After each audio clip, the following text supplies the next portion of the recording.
کی ایک مثال دوسری آیت کے اندر اللہ تبارک و تعالیٰ نے دی ہے کہ مثل الذین ينفقون فی سبیل اللہ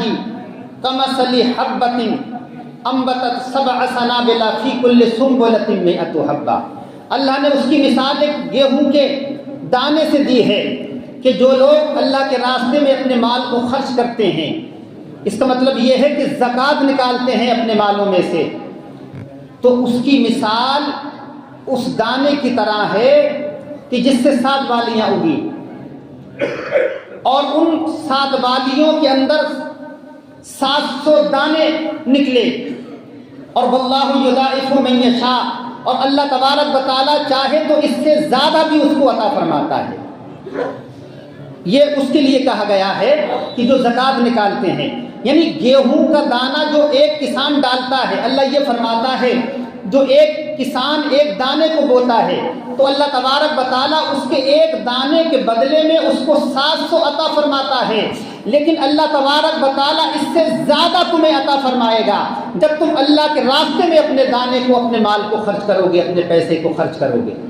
جس طریقے سے ایک کسان کو ایک کے بدلے میں 700 دانے عطا فرماتا ہے، تمہیں بھی ایسے ہی عطا فرمائے گا، بلکہ اس سے زیادہ تمہیں عطا فرمائے گا۔ اور اللہ ہر طریقے کی جو ہے وہ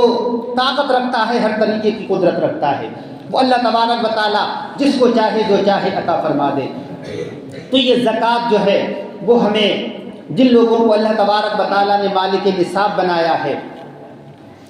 اور جو مالک نصاب کو پہنچے ہوئے ہیں، ان کو چاہیے کہ وہ اپنے مالوں کی زکوٰۃ نکالیں۔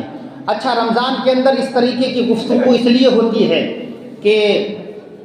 رمضان میں چونکہ فضیلت بڑھ جاتی ہے، جیسا کہ حدیث کے حوالے سے میں نے بیان کیا تھا کہ 70 گنا اور 700 گنا تک اللہ تبارک و تعالیٰ ایک نیکی کا اجر عطا فرماتا ہے۔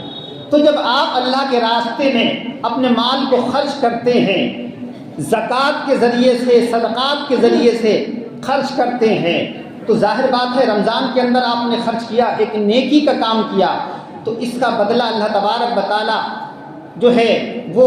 70 اور 700 گنا تک عطا فرماتا ہے۔ اس لیے رمضان کے اندر اس طریقے کی گفتگو زیادہ ہوتی ہے، اور رمضان کے اندر اس لیے لوگ جو ہے اللہ کے راستے میں خرچ بھی زیادہ کرتے ہیں، صدقات و خیرات بھی زیادہ کرتے ہیں۔ معزز سامعین کرام، زکوٰۃ اور صدقات میں تھوڑا سا فرق ہے، وہ انشاءاللہ العزیز میں آنے والے جمعے کے اندر بتاؤں گا۔ چونکہ ٹائم ہونے جا رہا ہے تو میں فطرے کے بارے میں، چونکہ مجھ سے کہا گیا تھا کہ فطرے کے بارے میں بتا دیں، تو فطرہ چونکہ 2 کلو 45 گرام ایک انسان کا فطرہ ہے، گیہوں 2 کلو 45 گرام گیہوں کا ہے۔ اب مارکیٹ کے اندر، بازار کے اندر جو ریٹ ہو گیہوں کا، اس کے حساب سے آپ جو ہے وہ فطرہ جو ہے پیسے کی شکل میں، یا پھر 2 کلو 45 گرام گیہوں کی شکل میں آپ جو ہے وہ کسی مستحق تک جو ہے وہ اس کو پہنچائیں۔ تو یہ آپ کو بتانا، سمجھنا بہت ضروری ہے کہ مستحق تک پہنچنا صدقات و زکوٰۃ کا یہ نہایت ہی ضروری ہے۔ لوگ جو ہے بہت سارے ایسے لوگوں کو جو باہر سے سوال کرنے آتے ہیں، مانگنے آتے ہیں، ان کو فطرہ یا زکوٰۃ کا پیسہ دے دیتے ہیں۔ اب آپ ان کے بارے میں نہیں جانتے ہیں کہ واقعی یہ مستحق ہیں کہ نہیں ہیں۔ قرآن مجید کے اندر اللہ تبارک و تعالیٰ نے 8 ایسے لوگوں کو شمار کروایا ہے کہ جو مصارف زکوٰۃ ہیں، جو صدقات اور زکوٰۃ کے مستحق ہیں، 8 لوگوں کو۔ انما الصدقات للفقراء والمساکین والعاملین علیہا والمؤلفۃ قلوبہم وفی الرقاب، پوری لمبی ایک آیت ہے، اس میں جو ہے وہ فقراء ہے، یعنی فقیر کا مطلب یہ نہیں جیسے کہ آج کل کچھ لوگوں نے اپنے آپ کو فقیر کہلوانا، ذاتی طور پر اپنے آپ کو فقیر کہلوانا شروع کر دیا۔ جیسے کہ لوگ اب یہ جو کبھی کسی کا انتقال ہوتا ہے تو دیکھا ہوگا کہ وہ اس طریقے کے لوگ جو ہیں وہ پتہ لگا وہ ایسے ہی لوگوں کو سب کچھ دے رہے ہیں، کھانا پورا باندھ کر دے رہے ہیں، اور وہ کھا بھی نہیں پا رہا ہے، اس کی بربادی کر رہا ہے۔ اس کے علاوہ گیہوں وغیرہ وہ ایک رواج ہے قبرستان کے اندر لے جانے کا، جو غلط رائج ہے، وہاں لے جانے کی کوئی ضرورت نہیں ہے۔ تو یہ کسی ایسا نہیں کہ جو ذاتی طور پر جو اپنے آپ کو اس نے بنایا ہوا ہے فقیر، وہ اس کا مستحق، وہ نہیں ہے۔ وہ کسی بھی ہاشمی سید یا سید کو چھوڑ کر کسی بھی ذات کا اگر کوئی شخص ہے،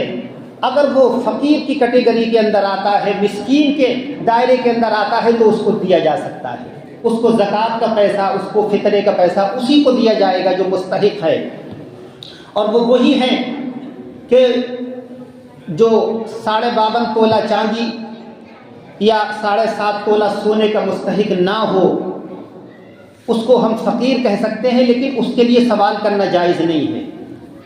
یعنی جو 52.5 تولہ چاندی رکھنے کی حیثیت نہیں رکھتا ہے خریدنے کی، یا 52.5 تولہ چاندی یا 7.5 تولہ سونا خریدنے کی حیثیت نہیں رکھتا، یا اس کے پاس میں نہیں ہے، وہ فقیر یقیناً کہلائے گا، لیکن اس کو سوال کرنے کی اجازت نہیں ہے۔ لیکن اگر اس کو دیا جائے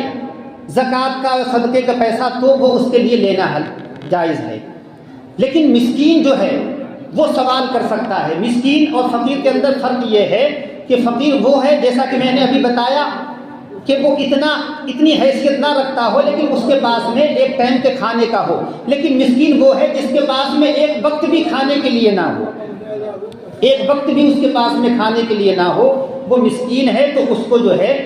وہ سوال کرنا بھی جائز ہے، اور اس کو زکوٰۃ اور فطرے اور صدقات کا پیسہ جو ہے اس کو دیا جائے گا، اس کو آپ دے بھی سکتے ہیں۔ اور جو 8 لوگ ہیں وہ چونکہ پھر ٹائم زیادہ ہو جائے گا انشاءاللہ العزیز، اس میں جو ہے وہ میں نے اس سے پچھلی سال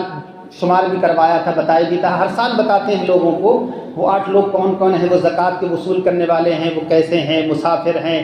مقروض وغیرہ ہیں، یا غلام، پہلے ان سے کہا جاتا تھا کہ آزادی لے لو، اتنا پیسہ لے آؤ، ایسے لوگوں کو زکوٰۃ دینا، وہ وغیرہ وغیرہ 8 قسم کے لوگ ہیں، انشاءاللہ ہم اس کو بتائیں گے آنے والے جمعے کے اندر۔ تو یہ آپ سمجھ لیجئے کہ جو لوگ اگر 52.5 تولہ چاندی خریدنے کی حیثیت رکھتے ہیں، یا ان کے پاس ہے، یا جو 7.5 تولہ سونا خریدنے کی حیثیت رکھتے یہ ہے، تو ان کے اوپر جو ہے وہ زکوٰۃ فرض ہے، ان کو زکوٰۃ نکالنا پڑے گی۔ کتنی؟ 2.5%، 40واں حصہ 2.5% ان کو زکوٰۃ اپنے، چاہے وہ تجارت کے اندر انہوں نے پیسہ لگا رکھا ہو، کسی طریقے کی تجارت ہو، تجارت کے اندر پیسہ لگا رکھا ہو، ان کے پاس سیونگ ہو، کسی بینک کے اندر سیو پیسہ رکھا ہوا ہو، اور اس کے علاوہ یا ان کے پاس گھر میں گولڈ یا چاندی وغیرہ رکھی ہوئی ہو، ان سب کو جو ہے وہ ملا کر اگر ان کا نصاب جو ہے 52.5 تولہ چاندی کو پہنچتا ہے تو پھر ان کے اوپر زکوٰۃ ہے۔ اس کے اندر بہت مسائل ہیں، انشاءاللہ میں عصر کے بعد میں جو ہے کسی زکوٰۃ کے مسئلے کو بیان کر دوں گا۔